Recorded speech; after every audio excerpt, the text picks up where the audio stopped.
may not know this it's designed to resemble a lighthouse, a tribute to all the lighthouses that have saved countless sailors' lives over the centuries, guiding them around the harbor islands and dangerous rocky outcroppings that surround Boston Harbor. Now, interestingly enough, when they installed it, they included a lighthouse beacon at the top of the hotel, one which was so bright and realistic that it was fooling sailors out at sea. Now, this ended up causing the city of Boston to have a small chat with the Hyatt Regency. They did the responsible thing and dimmed the light down to a much less brighter level. For a couple of years, they actually weren't lighting it up at all. But this summer, at night, they have started to light it up again. While not as bright as we it's absolutely gorgeous sight to see. Now, as we do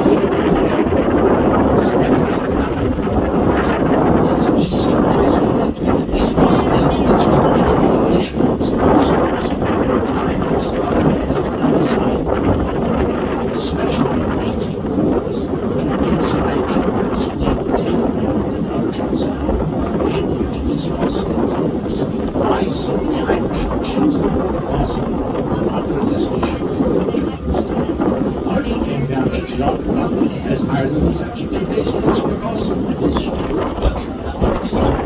once they crossed this, many of them crossed the harbor to the city proper, where they go in search of work and opportunity. However, when they arrived in the city, they were not initially given what they had hoped for. Instead, they were met with small signs and shop windows and circles, which simply read which was an acronym. No Irish.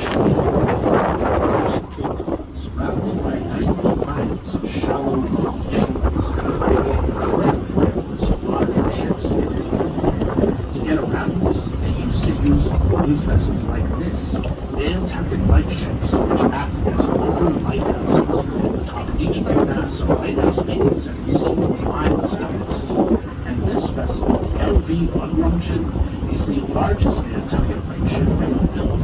She was actually built as a means of compensation after her predecessor was struck and sunk by the RMS Olympic, the sister ship to the Titanic. That company has no money whatsoever. But bigger and better. We have the commission. She sits here in East Boston as a permanent resident and as a floating museum that you can visit. And speaking of places to visit here in East Boston, coming up next on our starboard side, we'll be passing in front of an absolutely gorgeous ocean which jumps right out into Boston Harbor. This is Pier Street, named in honor of many shipping piers that once could be found throughout all of Boston Harbor, back when our city was at the height of the shipping and shipbuilding industry. Piers Park is also home to the Piers Park Sailing Center, one of 3 schools you'll find in Boston Harbor where folks have come out to learn the fine art of sailing, as was the fine art of getting away for folks like us. We love it. Still. And here goes the seize the day. Very clever seize the day. Very clever day there. Right at the end of Piers Park is a green gazebo-like structure. At night, it's lit up and it's meant to resemble a ship's lantern. Though I think when it's lit up at night, it looks more like a retro-style rocket ship getting ready to blast off. This is a monument, one of 3 around Boston Harbor, dedicated to a single individual, Boston's master shipbuilder, Gollum McKay. We're all coming back to in just a couple of minutes when we pass by the area where his shipyards are still. Both in shape and design, Piers Park is meant to resemble one of the old shipping piers, but is itself not a pier. It's a pier which stands on stone walls and stone. Piers are platforms that stand atop tall wooden pylons, such as this dilapidated one we are now passing on our starboard side. Running down the center of this ruined pier are the remains of old railway tracks, which once ran out to the pier's edge and were used for loading and offloading the cargo from the vessels that would come to dock here. Over time, those tracks have sunk ever deeper into its ruin. At one time, you could have found piers like this all over Boston Harbor.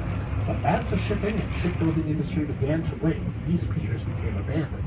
With all the permits required to take this particular pier down, the city has allowed it, at least for a time, to collapse naturally on its own. Now, not all the piers today have been abandoned or left to rot like this one. Others have found a second life in use. Looks like the one we're passing now on our starboard side.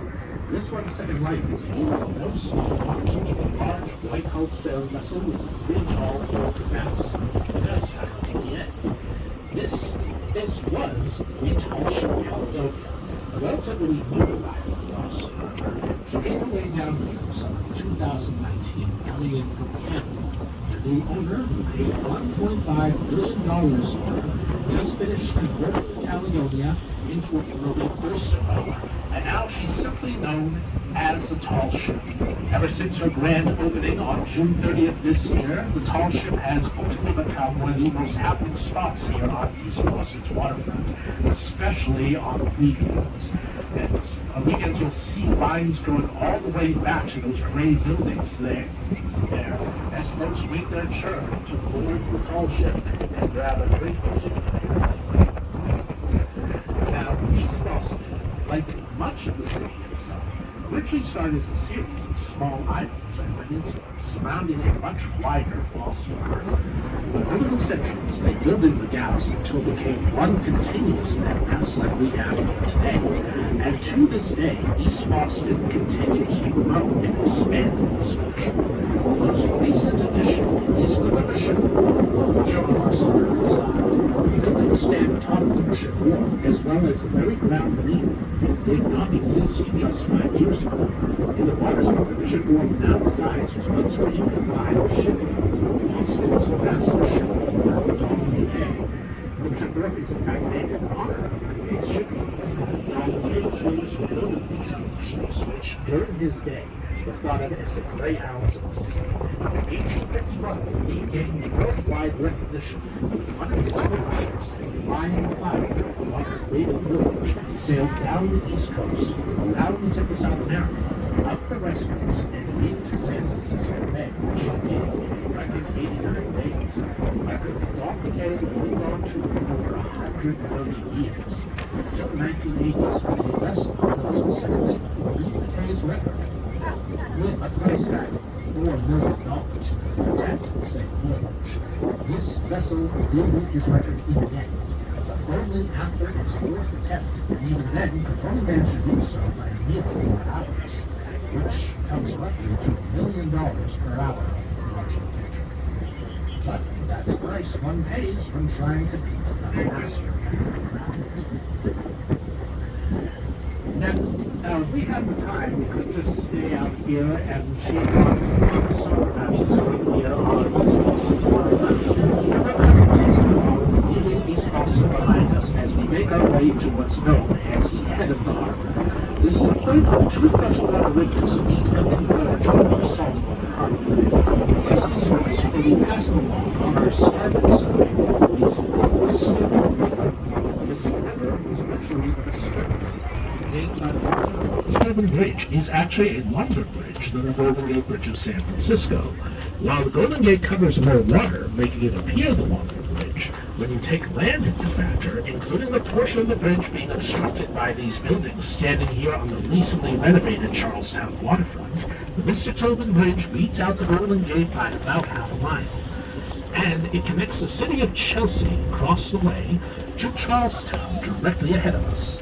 And it's in Charlestown that we will yards to close in Boston Harbor in 1973, the Charlestown Navy Yard. Today, about 25% of the original Navy Yard has been preserved as a national park and is the home of 2 permanent residents, the USS Casino and the world-famous USS Constitution. We're making our way over to the Navy Yard now to get a close to vessels. But before we get there, I want to call folks' attention to what is currently off our bow. But as we get closer to the Navy Yard, it'll come into better view on the starboard side. Rising high on a hill above the city of Charlestown stands a tall gray granite obelisk, very similar in shape and design to the Washington Monument of D.C. This is the Bunker Hill Monument. It marks the spot where the Battle of Bunker Hill took place on June 17, 1775. Though, interestingly enough, the Battle of Bunker Hill did not actually take place on Bunker Hill, but rather Breed's Hill, where the monument now rightfully stands. If you want to know the actual location of Bunker Bunker Hill in relation to Breeds Hill. If you look down to the right from the monument, a little ways over, you'll just see the pointed top of a church steeple that stands on the actual Bunker Hill. Yeah. Now, colonial forces did have orders to fortify Bunker Hill initially, but they opted for Breeds Hill instead for reasons that are still debated to this day. Some believe they simply mistook the two hills in the dark of the night, while others believe that they deliberately disobeyed orders and fortified Breeds Hill instead to better provoke the British forces that were stationed in Charlestown. Indeed, if the latter was their true intention, they were successful. Over 2,000 British troops were sent to retake this hill against a much smaller and less armed colonial force. But by the end of the battle, after 3 bloody charges, while the British forces did manage to retake Breeds Hill, their victory would come at a horrendous cost to them. For every colonial soldier who lost their life that day, 4 British soldiers lost theirs. The casualties were so grievous on the British side that their commanding general later avoid giving me that. With victories like these, we are sure to lose the war. But now we are approaching the Charlestown Navy Yard, and coming to view on our starboard side is its first permanent resident. This large gray steel-hulled vessel is the USS Casino. She's the Fletcher-class destroyer from World War II, built in 1943. She was the last American warship to be struck by kamikaze pilots during the Battle of Okinawa. During this battle, one of the pilots managed to get all the way down to the engine room, resulting in the deaths of 22 crew members. But the remaining crew acted fast and were able to keep the Casino afloat. She was eventually brought back to the Navy Yard, where she underwent extensive repairs and would later serve in the Korean War. She was ultimately decommissioned in 1960, but would later be restored to original World War II design. Now she sits here as a floating museum and as a testament to all the ships built and repaired here at the Charlestown Navy Yard. Yeah, well, normally we just have 2 vessels here at the Charlestown Navy Yard, but at least temporarily we have a third. Right in front of the USS Constitution, a smaller tall ship, two-mast tall ship, and this is the Pride of Baltimore up here for a visit. I'll talk about her in a little bit, but I want to talk, more importantly, I want to talk about the vessel behind her. The oldest commissioned naval warship afloat in the world today, the USS Constitution, Old Ironsides, with her tall masts and distinctive black hull with white trimming. Ugly pirates in the Mediterranean Sea, but it wouldn't be until the War of 1812 that she would achieve eternal glory, as was her nickname, when she went up against the British warship, the HMS Guerriere, off the coast of Nova Scotia. The Guerriere, or the Warrior, was the most powerful and feared warship of her day. Nevertheless, when the Constitution engaged her in battle, she sunk the Guerriere in 35 minutes. The captured crew from the Guerriere would later tell the sailors aboard the Constitution that when they fired upon her, they witnessed their cannonballs bouncing harmlessly off the Constitution's hull, swearing that her sides were made of iron. She is in fact actually made of Georgia live oak. Nevertheless, this gave rise to her nickname, Old Ironsides. She'd go on to fight in over 42 battles and never lost one of them. Now, to keep her active duty status in the U.S. Navy, the Constitution must travel at least 1 nautical mile every year, and this she will do on Independence Day, the 4th of July, where she'll be escorted from the docks of the Navy Yard out to Castle Island, and there, in front of the Fort Independence, she fires a 21-gun salute in honor of America's birthday, before she returns once more to the Navy Yard to dock again, facing in the opposite direction this time so that both sides of the vessel will weather evenly throughout the year. Now we're doing a little turn here, and off our starboard side is the mouth of the second freshwater river to flow into Boston Harbor, the Charles River.